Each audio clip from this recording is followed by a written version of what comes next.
Indra itu aslinya mana sih, Indra? Kalau lahir sih Pak di Tenggarong. Orang tua kan yang perempuan di situ. Nah, kalau dari kecil ya di Tepian Langsat. Jadi sekarang jadi orang Tepian Langsat ya? Tepian Langsat situ kan bapak kan asli orang situ. Sama dengan ini berarti ya, siapa?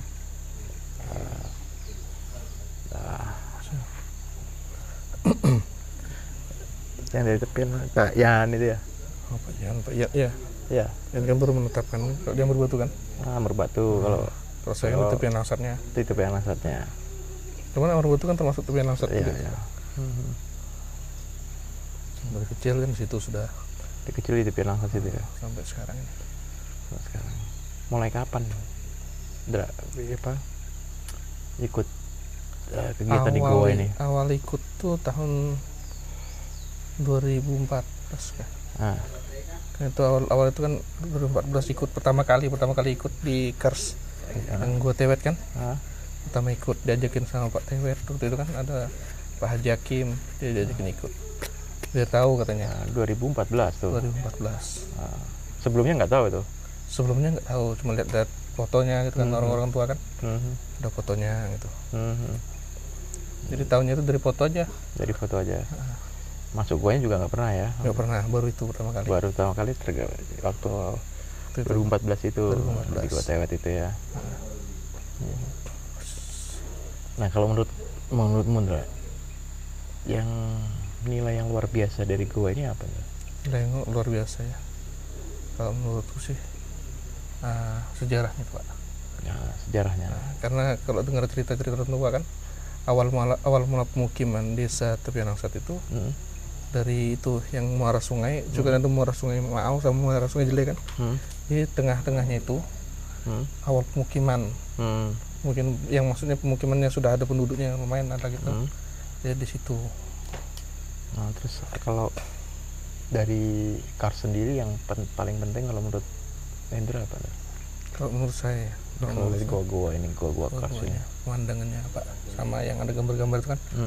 Saya pertama kali nyampe itu merasa wah, ada sekali ini di Tepian Langsat. Jadi merasa bangga sendiri, ini ada juga. Sebelumnya nggak tahu itu? Nggak tahu sama sekali. Nggak tahu sama sekali ya, baru tergabung itu. Ya, 2014 itu awal. 2014 itu baru melihat tuh. Baru melihat pertama kali. Sejarah itu. Baru tahu juga, oh ternyata ada juga di Tepian Langsat gitu. Oke. Setelah tahu begitu baru merasa oh, kita harus jaga nih. Kan waktu kita kan ada beberapa orang itu. Ada yang mau bikin nama kan, biasanya kan gitu kan. Namanya orang baru-baru sampai kan. Bikin nama itu kan di dinding-dindingnya gua itu. Jangan, saya bilang sayang. Kan kalau kayak gitu kan kita lihat, wah ternyata ada gambar-gambar ini, masa ditambah lagi dengan yang baru gitu. Sayang jadinya dilihat. Apalagi kalau sekarang saya lihat kan makin berkurang Pak. Oh ya, gambarnya itu pudar gitu, hilang itu. Makin pudar sudah. Mungkin pengaruh cuaca juga. Ya. Cuaca kan kita nggak tahu kan kayak apa. Nah, Anda tahu nggak dalam kan ikut kegiatan wisata ya untuk melestarikan, mempopulerkan apa itu sejarahnya itu, prasejarahnya itu ya. Kan itu kan sekarang jadi pariwisata kan? Ya, jadi pariwisata. Nah, ini kan mau dikembangkan jadi pariwisata itu. Pendapatnya Indra gimana untuk pengembangan pariwisata? Kalau di daerah situ sih Pak masih kurang kayaknya. Karena dari SDM kita masih kurang kan. Apalagi kalau sekarang itu yang maksudnya masih kurang kan yang bisa menceritakan lah. Sejarahnya itu kayak apa, gambar yang ada di situ ada berapa misalnya kan, sama dari apa gitu bahan-bahannya kan belum ada yang tahu Pak.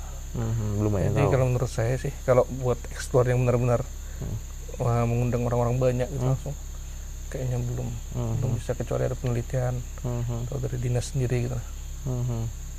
Kalau di tepian sendiri masyarakatnya atau sudah ada kelompok-kelompok untuk kalau sekarang belum ada Pak. Kalau sekarang sih belum ada itu. Jadi kalau sekarang itu tahunya oh ada tamu nih dari misalnya dari dinas gitu kan. Cuma dia tahu ada tamu dari dinas bawa antar ke sana gitu. Kalau kan tahunya cuma itu Pak. Belum bisa menceritakan di sini kita lewat jalan ini nama-nama sungai kan misalnya kan. Kita lewat sungai ini gitu. untuk bisa ceritakan. Kalau tamu-tamu asing? Kalau tamu asing, nah itu kita kekurangan itu Pak, yang bisa berbicara lah sama mereka. Sumber dayanya berbasis bahasa Inggris kita belum bisa. Pengetahuan sendiri Hendra terhadap gambar-gambar goa gimana? Ngerti kan? Kalau saya sih belum terlalu paham sih Pak. Belum paham ya? Nah, cuma saya tahunya saya harus saya jaga gitu aja Pak. Jangan sampai rusak. Jangan sampai rusak ya. Kenapa nih? Karena apalagi yang mau kita jaga gitu kan, ini sudah warisan untuk kita. Kan kalau dari cerita-cerita yang saya dengarkan dari orang tua, kemungkinan kan ini gambar nenek moyang kita juga gitu kan. Jadi yang sudah jadi warisan dunia kan, yang bukan jadi warisan dunia. Jadi kalau ini yang berhasil nanti kan, ini bisa kita kembangkan gitu buat anak-anak kita, anak-anak yang di bawah kita kan, yang masih muda gitu, kita ajarkan lagi buat meneruskan lah ya. Kalau menurut Anda penting nggak sih warisan ini dijadikan warisan dunia? Penting sekali Pak, penting sekali. Karena saya lihat ya, kalau sekarang sih Pak, makanya penting itu kan, itu jadi hutan lindung jadi kan Pak. Kalau jadi warisan dunia ya otomatis lah kan. Nah jadi kita sayang kayunya itu Pak, hutan-hutannya kan masih asli kan, asli hutan gitu. Kalau misalnya itu tidak jadi warisan dunia, kayak apa sih kita berjuang hutan gitu Pak, sayang. Karena kan banyak di tepian itu Pak yang kerja kayu ilegal itu. Nah ada ya, masih ada banyak. Ada Pak, masyarakat di tepian juga banyak yang bekerja. Kalau masyarakat di tepian Pak nggak ada sih yang ngarah ke sana, ngarah ke Sungai Jele itu nggak ada sih kalau kerja kayu itu. Nah, masyarakat di tepian sendiri melihat gua kars ini, nah mereka peduli apa enggak sih? Sebagian Pak. Sebagian. Nah, karena menurut saya yang nggak terlalu peduli ini sih, dia nggak paham, nggak ngerti juga. Jadi tahunya ada tamu, dia bawa diantar. Karena sempat dulu kejadian Pak kita, nggak ada izin kan, tamu langsung masuk. Kan seharusnya kan izin dulu gitu. Izin siapa nih? Tidaknya kan dari desanya dulu tahu kan, juru peliharanya tahu. Ini kita nggak tahu Pak, jadi ada tamu katanya itu datang sudah ke sana. Jadi kita bingung juga yang bawa nih. Siapa? Yang bawa ini kan orang kampung juga Pak. Orang kampung juga. Iya, tapi dia bukan juru pelihara. Jadi menurut saya kalau memang harus ada izin lalu ke desanya. Karena kan kalau nggak ada izin ke desanya, ya nggak mungkin lah kita masuk rumah orang nggak salamnya. Khawatirnya nanti tamu ini bertanggung jawab apa tidak gitu ya. Nah, dan juga Pak, kalau ada juru peliharanya kan, setidaknya kan dia bisa ngawal gitu kan. SOP-nya ada kan, masih bisa kan pakai tali panjat segala macam kan. Kalau misalnya ini kan yang nggak tahu ini, cuma bawa aja kan, kayak apa sih nanti pengunjung kalau misalnya ada apa-apa kan. Ada apa-apa ya. Nah itu. Indra sendiri juga menekuni itu. Kalau saya Pak, kalau mayat apa itu? Saya sudah mulai belajar Pak, karena baru ikut kan sama Bang Satriadi ini kan. Jadi saya belajar dari dia, ini cara pasang tali, ini cara pasang alat gitu. Jadi Hendra Satriadi itu satu ini ya? Iya, satu kelompok lah. Satu kelompok ya. Untuk mengembangkan pariwisata ini ya. Harapannya jadi warisan dunia ini ya, supaya ini lestari gitu ya. Lestari hutannya, gua-guanya. Karena saya takutnya kan Pak, kan daerah Bengalon itu Pak sudah ada masuk pabrik semen Pak. Di Bengalon ya? Daerah Bengalon. Saya takutnya itu kan, dia kan kalau gunungnya itu kan ada yang ngarah ke tepian langsat kan, gunungnya itu. Saya takutnya nanti nyampe ke tempat kita gitu, jangan sampai lah, karena ini pasti merusak kan. Betul. Dia kan itu batu kapur ya kalau saya. Iya. Nah, itu pasti merusak. Itu kekhawatirannya ya, jangan sampai rusak ya. Jangan sampai rusak ya. Karena sekarang aja kita lihatin Pak, gambar ini kan sudah mulai berkurang kan. Sayang saya lihat Pak. Yang dulunya banyak kan gambarnya, ini sudah ada yang mulai buram. Ya suatu saat nanti kalau nggak dilestarikan akan hilang kan gitu. Itu sudah Pak. Nah, pelajar kegiatan-kegiatan pariwisata yang sudah dijalankan ini untuk melestarikan, kan kegiatan pariwisata ini kan juga mendatangi gua-gua ini kan ya, melihat lukisan-lukisan di gua ini ya. Nah, dari kegiatan yang sudah berjalan sekarang itu, kalau menurut Indra apa yang paling dibutuhkan untuk pengembangan ke depannya? Penelitian lah dulu Pak. penelitiannya dulu. Karena menurut saya kan juru pelihara juga harus tahu kan apa sih ini dari bahan apa sih dibuat digambarkan. Jadi penelitiannya kita perlu, usianya kita tahu, harus tahu juga sih sebenarnya kan sudah baru memperkirakan kan, baru perkiraan. Jadi menurut saya sih ya penelitiannya, terus SDM-nya juga Pak. Gimana kalau SDM-nya? SDM-nya ya untuk perlu diapakan ya? Untuk juru pelihara lalu kan, itu kita harus tahu caranya, gimana sih alat ini dipakai gitu lah. Alat ini digunakan alat panjat itu kan karena perlu Pak, desain itu. Jadi hendaknya satu orang aja yang tahu atau 2 orang gitu, jadi yang lain juga harus tahu gitu. Dan juga ya. Dan juga juru bicara Pak perlu tuh kalau di daerah kita. Nah, kalau bicara daerah Kars di sekitar sini ya, termasuk tepian juga, itu kalau ngelihat pengembangan Kars ini kan sebenarnya tidak hanya bicara tentang gua saja, hampir juga bicara tentang lingkungannya, tapi juga bicara guanya, Karsnya, hutannya, tapi juga bicara tentang masyarakatnya. Iya, itu ya kan. Nah, kalau bicara masyarakatnya, kalau menurut Anda apa budaya-budaya yang masih kuat di masyarakat? Masyarakat ya, budayanya kalau di daerah sini saya kurang tahu lah ya. Yang di tempatnya. Kalau di tepian, menurut saya sih acara-acara adat gitu. Seperti apa? Kayak tari-tarian gitu kan. Kalau itu masih ada itu? Kalau tari-tari di tepian masih ada Pak. Di tepian masih ada pelaksanaan adat-adat itu masih jalan itu? Kalau dulu sempat Pak, kalau sekarang kan karena ya anak-anak zaman sekarang kan juga gadget kan, jadi susah Pak. Jadi sekarang ini baru kita mau jalankan lagi Pak. Apa sih adat-adat kita yang dulu, adat-adat tepian itu kan dulu kan ada ceritanya kan, ada drama lah jenisnya, namanya Manda kalau di sana. Oh ada di Manda namanya. Manda itu ya. Jadi itu drama-drama menceritakan sejarah-sejarah di desa tepian Langsat, sejarah kerajaannya.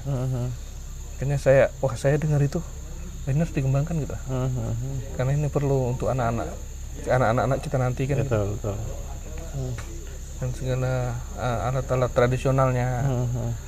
Kalau yang sekarang sih masih berjalan tuh Pak, olahraga tradisional aja.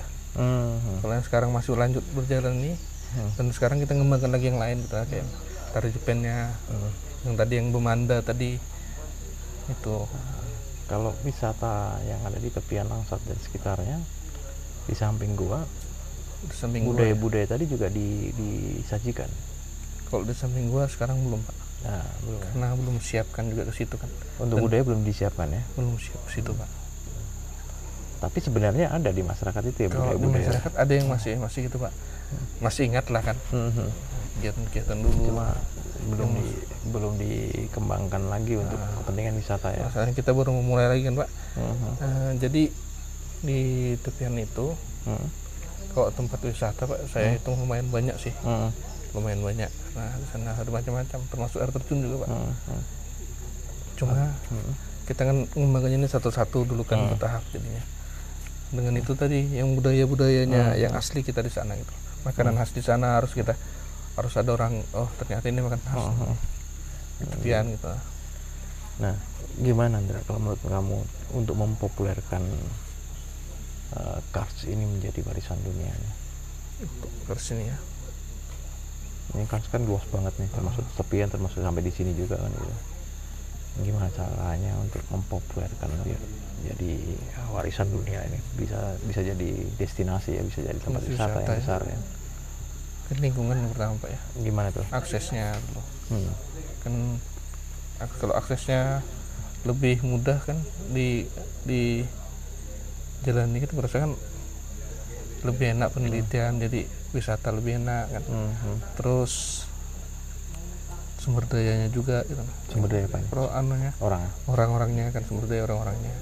Jadi bisa menceritakan kan. Menceritakan gimana sih sejarahnya ini gitu. Supaya orang lain tahu gimana kan? Kalau sekarang sih Pak, kita cuma lewat media sosial dulu Pak. Apa itu? Kayak FB kan. Media sosial IG kan pakai itu. Sudah pakai itu ya? Kalau sekarang pakai itu, cuman masih pribadi gitu Pak. Belum ada yang khusus gitu nah. Belum ada yang mengelola khusus ya. Itu baru dikembangkan sih sekarang. Jadi sekalian nanti itu kita budayanya di situ kita kembangkan sama itu juga wisata-wisata yang ada di desa itu. Oke, itu mau. Nah, untuk ngajak orang-orang lain khususnya generasi muda yang ada di tepian dilakukan nggak gitu? Dilakukan Pak. Gimana tuh? Kalau sekarang kan anak-anak mudanya kan kita lihat dulu karakteristiknya orangnya kayak apa. Jadi misalnya orangnya ini hobinya di sini kan, nggak mungkin lah kita arah lain kan. Jadi di situ dulu kita ikuti dia. Hobinya kita ikuti dulu hobinya di mana gitu Pak. Jadi kita ngarahkannya nggak langsung gitu lah kan, kayak ke Kars ini kan agak susah lah anak-anak muda ini paham kan. Jadi kita ajak sedikit-sedikit, kita kenalkan dulu budayanya, kita kenalkan. Terus kan ada anak-anak yang hobi-hobi foto kan, gitu kan. Kita carikan dulu tempat-tempat buat dia bisa foto-foto kan, objek-objeknya dulu. Nanti kalau memang sudah paham kan, baru kita ajak-ajak lagi nanti ke Kars gitu. Itu sudah dijalankan ya? Sudah mulai jalan. Nah, kalau melihat potensi yang ada ini, Kars, lingkungan alam, pemandangan, terus ada budaya gitu. Nah, khususnya untuk Kars, khusus untuk gua ya Jaya, untuk gua, nilai terpentingnya bagi Hendra apa? Terus di guanya, kalau menurut saya sih, kalau melihat gua yang Kars gini, nilai terpentingnya apa? Kalau menurutmu ya? Menurutku ya, hutannya aja Pak. Hah? Nilai terpentingnya. Ini lihat gunung-gunung batu itu, nilai terpentingnya apa menurutmu? Kalau menurut saya Pak, nilai terpenting itu penting di situ. Hutannya saya lihat Pak. Hutannya. Jadi jangan sampai rusak ya lingkungannya. Jangan sampai rusak Pak. Kalau di dalam guanya? Kalau di dalam guanya Pak, yang paling penting apanya? Kalau memang gua itu gua Kars yang ada gambarnya kan, menurut saya yang terpenting buat lingkungannya Pak. Lingkungan situ yang saya mengaruhi ke dalam gitu. Jadi merusak gambar. Oke, kalau ada itu untuk yang ada gambarnya. Kalau yang gua yang tidak ada gambarnya, lingkungannya juga Pak sih. Karena kan kalau misalnya ada tamu, jangan sampailah itu dirusak gitu nah. Sayang kan guanya yang masih asli gitu kan. Ya. Karena kalau saya lihat sih kebanyakan gua yang tidak ada gambarnya kan, apalagi yang bekas-bekas jaga sarang walet itu Pak, pasti banyak tulisan itu. Sayang saya lihat Pak. Sayang ya. Padahal bentuknya bagus kan kira-kira gitu. Bagus. Itu sayang kan, wah mau misalnya kita ambil gambar kan, kalau nggak ada gambarnya kayak gini enak Pak. Kalau misalnya ada coret-coretan itu jorok gitu ya. Itu saya lihat rusak. Oke. Selama ini pengelolaan yang sudah berjalan seperti apa? Pengelolaan wisata dengan teman-teman di tepian itu? Pengelolaan wisatanya, kalau sekarang sih Pak, belum ada yang berjalan yang benar-benar berjalan gitulah. Masih kalau sekarang ini pribadi aja masih Pak jadinya. Ya, satu dua orang misalnya Hendra, terus ada Triadi, ada siapa lagi gitu aja. Ya. Jadi pribadi orang. Ada beberapa orang tua juga. Sama-sama jupel orang tua yang sudah paham nanti situ. Ini berapa orang kira-kira itu? Sekitar 20 orang lebih. 20-an orang ya yang berkegiatan di gua ya. Yang sering-sering ikut kegiatan. Yang lainnya ada yang masih belum paham Pak. Belum paham. Jadi kayak apa ya? Mereka mikirnya itu ya namanya orang kampung kan Pak. Susah lah. Jadi harus ada uangnya. Lu baru mereka jalan. Jadi itu kan mereka bisa lihat kalau ikut kegiatan ini ada uang. Iya, sebenarnya gitu Pak. Cuma kan kita kan kalau misalnya ada kegiatan itu kan, jadi kita ajakin misalnya mereka nih, ikutkah ada kegiatan nih, pasti mikir-mikir karena kayak apa ya, kan mungkin menurut mereka lah uangnya itu sedikit gitu kan. Dia tidak terlalu karena lihatin kalau di sana itu Pak, jalurnya kan lumayan, banyak yang nanjak kan. Apalagi medannya berat gitu ya, jadi sudah yang dipikir-pikir mereka masih berpikir ya untuk tergabung di wisata ini ya. Artinya belum semuanya bisa memahami pengembangan pariwisata ini ke depan ya. Kalau saya lihat kalau di tepian itu orang-orangnya kalau lihat kerjaan itu harus ada uangnya gitu Pak, harus ada uang banyak langsung gitu. nggak ada mikir biar sedikit kan kalau berkelanjutan itu. Tapi nanti hasilnya juga banyak gitu. Kalau di sana tuh mikirnya ini hasilnya banyak nih kerja sudah. Jadi pikiran orang kan berbeda Pak. Kayaknya tadi kalau anak-anak muda atau yang seumuran lah sama saya kan ada yang nggak tahu belum Pak wisata ini kayak apa sih. Ada banyak gitu yang itu sudah Pak, masih ada yang gila-gila ngegame kan masih. Jadi kalau saya itu kalau anak-anak muda yang gitu kan kita sedikit-sedikit aja Pak, ajakin sedikit-sedikit kita ajakin biar mereka ngerti lah dulu kan. Kalau mereka sudah ngerti kan tinggal kita jalan tanya lagi. Ya betul. Oke, kira-kira kalau menurutmu apa yang paling dibutuhkan untuk pengembangan menjadi warisan dunia ya? Kalau dari pendapatnya Hendra sendiri tentu yang paling dibutuhkan apa ya, untuk mengembangkan sampai di tingkat yang pertama itu Pak orang kampungnya dulu sih. Kenapa? Orang kampungnya dulu diapakan? Yang asli itu mau ndak mereka ikut tuh. Itu dulu merubah pola pikir lah Pak. Oke. Karena kan kalau yang belum paham kan belum mau berarti kan. Iya. Jadi kalau misalnya orangnya sudah mau, jadi kalau kedepannya kalau mengembangkan jadi warisan dunia kan, kalau orangnya mau kan jadi bisa kita sama-sama gitu Pak. Nggak mungkin lah kita kerja satu orang atau dua orang aja kan. Betul. Jadi itu yang dibutuhkan ya, kesadarannya kesadaran dari masyarakatnya dulu ya. Yang asli orangnya situ kan. Oke. Apalagi ada dukungan dari desa kan. Oh iya, dukungan dari desa. Dukungan dari desa itu penting juga Pak. Jadi masyarakat sadar, dukungan dari desa juga penting ya. Kalau sekarang sih kita juga butuh dukungan dari kecamatannya sih Pak. Karena kalau kecamatan ini kemarin sih kita kan beberapa kali sudah tuh menunjukkan lah gambar-gambar kita ini kan yang bisa menjadi wisata kan. Kalau di tempat lain kan orang lihat ini bisa jadi wisata langsung dikelola. Kalau kita itu ya perlunya harus dukungan dari kecamatan langsung gitu. Soalnya nggak susah kan kalau di sana. Desa juga belum bergerak ya? Desa juga sudah mulai. Sudah mulai.